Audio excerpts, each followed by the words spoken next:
Ring of fire indeed. Welcome to Karma on Deck. I'm your host, Karma. And today, I just want to give you a little heads up on what I'm picking up from the collective and things I've heard from clients on what energy they feel has been coming up for them and what I've been hearing. So the first thing that I'm noticing from people is frustration. I'm also seeing a deeply intense emotional energetic field where emotions are rich and potent and very overabundant, like flowing out, and people are feeling tired. I'm picking up that there is this breaking point, right? I'd like to remind you that there's always a breakdown before a breakthrough, and we are in eclipse energy, which is all about transformation. The eclipse, personally, this is just the world according to karma. The eclipse is both a new moon and a full moon at the same time. We're releasing, purging, and setting intentions at the same time. Some of you that are on here, you know I don't come on very often. I don't have a huge following. I tried it, but I'm just here for you OGs that have been watching and following and listening to my little pearls. And I don't come on here often, but there's been on a lot on my heart lately. Not really storytelling or giving us, you know, what's been going on, but the underlying theme that's going on. And I don't speak to this enough, right? I don't speak, you know, I come on here and do, hi baby, I do readings here and there or promos, but I think, you know, there's a shift happening here with the channel in general. I've been working on some projects over the last 9 months since December, when I made a huge shift into the drum practitioner training. And, you know, it went slower. The shift was slower than I expected, but then, you know, in for a penny, in for a pound, I'm here for the long game. And so the shift has been gradual, yet like a tsunami. This energy that's coming in, I'm seeing, you know, these codexes that are coming in of light, and like, I can't miss a beat lately. Like I can't miss. And it's, we have this highly intensive emotional field that's going on globally, right? If you've ever read the Gene Keys, they talk about the shadow, the light, and the city, you know, the gift. So in each shadow, we have an opportunity of transmuting something. So the darkness informs the light. It gives us instructions on what we need to do next, where your problems are, your pain, your trauma. That is information codes on what needs to be shifted or what you're dealing with. These are your transmutations and your instruction, your codexes. You know, shift is upon us. And all I can say is, you know, I've been in this game a really long time. I've been a psychic before it was popular at all. So I felt pretty lonely, feeling like a weirdo, you know. And if anything, this is proof that I'm not crazy. At least there's other people seeing the same things that I'm seeing. And it's very refreshing to be able to say this and feel a resonance and an acknowledgement. One of the things I'd like to talk about is that emotional noise. Right? That highly intense emotional field that's going on. And that is the problem. This is how we end up shooting brothers and sisters, or not releasing our pride, or coming from a place of unity enough to get things done. And, you know, collectively, we have war going on our planet. We are connected on an energetic plane. And if we're feeling it, it's because we are open. And, you know, the depth of feeling, we have this grief that's coming up, this sadness and wondering of like, why can't they just get it? But there are more of us waking up and more of us to shift this. It's time for us to shift that's bellicose, right? The fighting, like into surrender and love. Like the only answer here is the open heart. And it begins with one. I know it sounds counterintuitive, but we are adding to that energetic grid. So react versus respond is getting us the results that we have in these combative experiences that we're seeing playing out in the world theater. And when we say that it begins with one, when someone is angry and you snap back, you perpetuate. So the call here is to come into alignment and offer that back to the energy grid as often as possible. Not only are we soothing our own nervous system, which is imperative. We think we can think our way out of problems. We think, before we feel. And these aren't incongruency. And so our body is rebelling against that. This is anxiety. This is insomnia. This is gut feelings, problems with appetite, weight gain, depression. These all come from not living in authentic expression. And when we can't express our emotions in a safe place, we bottle them up. And then our body becomes our enemy. So one of the hacks that I like to teach is to work with the body. Sometimes it's beneficial to release the problem for a little while and give yourself the gift of peace. I highly recommend body care. Self-soothing is one of the smartest, most emotionally intelligent things that you can do, because in the offering of giving back, you are coming from a full place. And that's what most of the world needs right now, is a little love and acceptance, right? And it honestly is one of the hardest things that we can do, because come on, we've got World Star out there. Shame on you. I'm going to admit I've laughed at some of that stuff, but it gets to be a point where it's so distasteful and sad, honestly.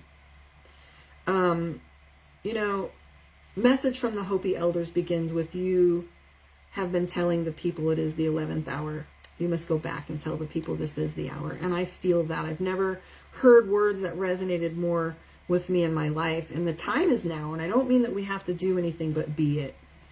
And that be the light you want to be in the world, it is no truer now than it has ever been, because we're watching churches fall apart. We're watching relationships fall apart, and countries. And there is this tumbling feeling within the human soul that is reckless, responsive, angry, frustrated, and looking for answers. When there is so much chaos, how do we find our way in it? And so it is imperative now more than ever that you take your spiritual side and feed it. Feed it.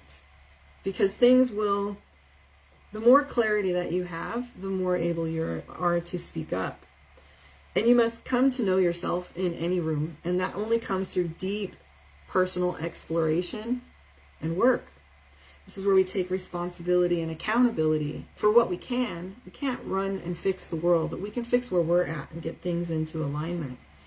And, our pain we are not here to just experience pain. We must learn to hold an equal and greater capacity for light. That is the game. What are you made of? Are you made of courage, integrity, love, grace, forgiveness, compassion, kindness? This is what these things are here to teach us. Not whether we're right, not that we have the right to be angry. Listen, I'm about flipping them temple tables. And I love you. This is just the right thing to do. Gina's saying you either learn to vibrate higher or you don't. It's a choice. And that is exactly the point. We must choose this every moment, all the time, or nothing's going to shift. But what's true is you can see abundantly where it is not a choice, where people choose to rely on their lower vibrations. And one thing to point out is when you're vibrating at a higher standard. This isn't judgment. There's a difference between being judgmental and having good judgment. But when you have good judgment and people are not in alignment with that, you activate them. So you call that triggers. But we're activating something that needs to be cleared. And when you call it out and there's responsibility, this is where transmutation occurs. And it's incredibly brave to do this work. It takes faith. Listen, I have been playing with prayer for the first time in a really long time in a different way. And there is proof. There is proof in this discipline. If you are continuing in the work It is never something that you can prove to someone else, but I promise you, if you are doing the work, there is enough information on the road to remind you and give you clues. The trick isn't to go and look up what angel numbers mean. You know when something resonates and is a yes, and you know what a maybe is. Maybes aren't yeses, and if we stick to that high level of integrity, I'm vegan, but if you try to talk me into going to In-N-Out, I'm not going to go. It's a no. Why do we play with our maybes? Our integrity needs to be right up here these days.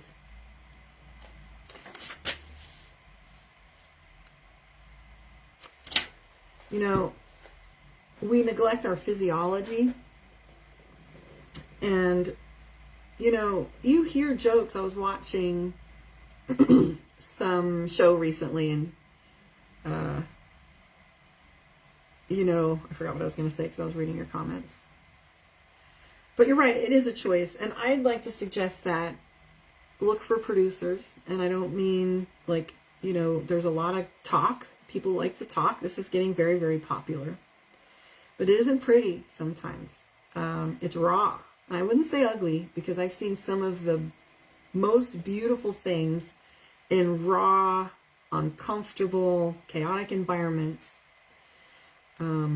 Grace is the answer. I mean, give the grace you wish you had, and somebody's got to begin the conversation. Somebody has to be the one to call out the love in the room. And like I said, it's not that we're turning away from people, but we're holding a standard for people to step into.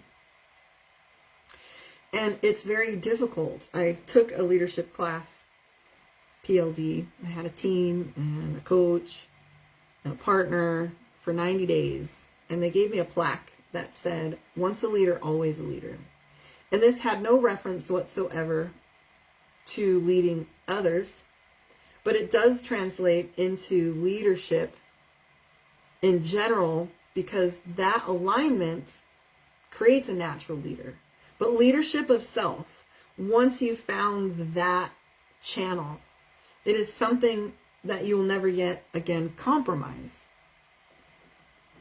She says, no reward without great risk. Shadow work makes us so strong when we face the cave. And what's true is, that's what I was saying. Your troubles are the answer. And in our attempt to ignore them makes them louder. So when we are ignoring these shouts that are going on, most especially with our physiology, we don't sit with our physiology enough. This is why I teach meditation. This is why every conversation, I would rather talk to someone about meditation than having them do a healing session. When you take that information home and you are able to work it for yourself, the rewards are greater than if you came to me to do energy work. And it's the investment in your own shift that gives you the better lesson. Hi, Kelly. I miss you, beauty. You know, so my main message here today is to be a hope dealer, because every time I tap into meditation or ceremony, I am finding more light than I can handle. More love is pouring through, in streaming. And it's interesting, every time I meditate, I ask myself why I didn't meditate sooner. Because as soon as I'm tapping into it, it's coming flooding down. And so if you're not feeling it, I encourage you and invite you to seek it, because it's there. I've never been an extremist, even though I thought at one point that I was a prepper and I was going to go live off the land and do the thing. But I'm not a fearmonger. And it's noisy out there right now. And I believe that it's time to start talking about how incongruent it is with the truth.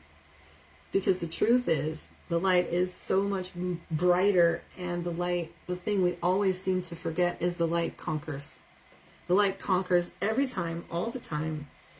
And love is the most powerful element in the universe. We do best when we lean on love, and when we pivot. And, you know, even our structures are falling apart, like churches and relationships. And so our guideposts aren't there like they used to be. And I'm seeing one of the biggest themes in my readings is trust. We don't trust each other anymore. And it's difficult to constantly choose to put yourself out there when people haven't been trustworthy. So have a little faith. Is my hummingbird yelling? Have a little faith. We have so got this. I'm seeing it. I'm excited. And it's beautiful. The weather's fine. I just want to encourage you to maybe turn the volume down a little bit on the negativity that you're seeing on the news. Those are things that are coming up to be purged and released. I feel like some things we'll be seeing, not that I'm prophesying. I am an oracle, however. But I'm seeing that some of these situations are the last time we will see them, and they're going to be gone. So have some faith. I think we've made a turning point. And if it's true, I hope for the best in us, because I do believe that we are made of finer stuff, and I'm seeing it all around me. So have a little faith.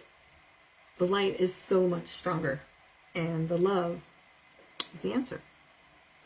So turn that volume down a little bit on the social media and the news.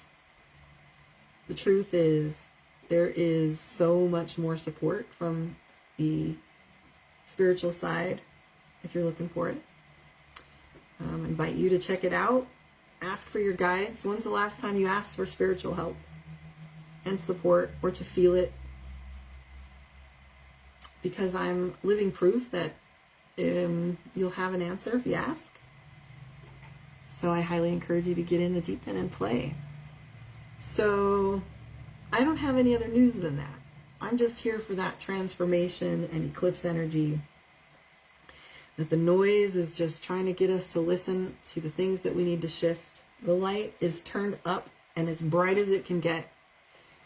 And we've done some really incredible shifts, and we're on the rise now. And that's all I have to say. Adonai, my beloveds. We'll catch you on the flip.